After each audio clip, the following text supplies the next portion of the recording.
우리도 예수님처럼 정말로 간절하게 그리고 충분히 기도하면 간절함과 충분함의 내용이 뭐예요? 하나님의 뜻을 알 때까지 지금보다도 더 능력 있게 살 수 있다는 것입니다.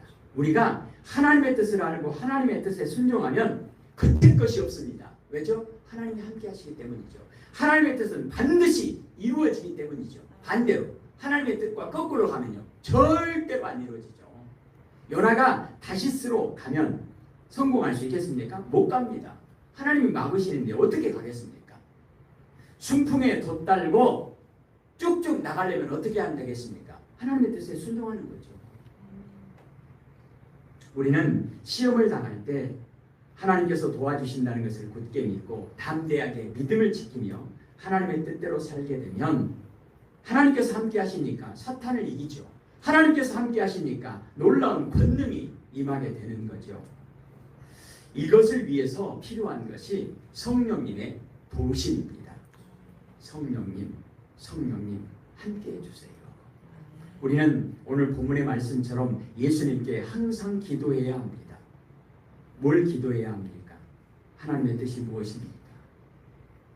그리고 언제까지 기도해야 합니까? 하나님의 뜻에 순종할 그때까지, 순종할 때까지, 순종할 수 있을 때까지 순종해서 그 일을 완성할 때까지. 예수님께서는 죽는 그 순간까지 기도하셨습니다. 그 말이 무슨 말이에요?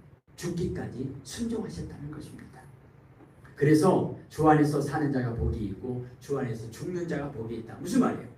살아있는 동안 하나님의 뜻대로 순종하는 자가 복이 있고 죽는 그 순간까지도, 죽은 그 순간까지도, 죽음까지도 하나님의 뜻에 순종하셨던 예수님의 그 죽음이 복이 있는 거죠. 왜요? 하나님의 뜻에 순종하는 것이었기 때문에 그 죽음이 복이 있다는 것입니다.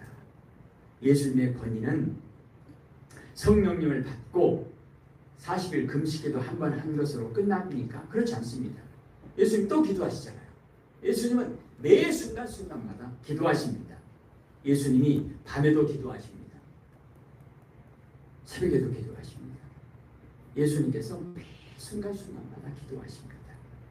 죽는 그 순간까지 기도하십니다. 그 말이 무슨 말이에요? 예수님께서는 모든 사역에 하나님의 뜻을 묻고 하나님의 사역에 순종했고 하나님의 뜻에 순종했고 예수님은 죽는 그 문제까지도 하나님의 뜻에 순종했다는 것입니다.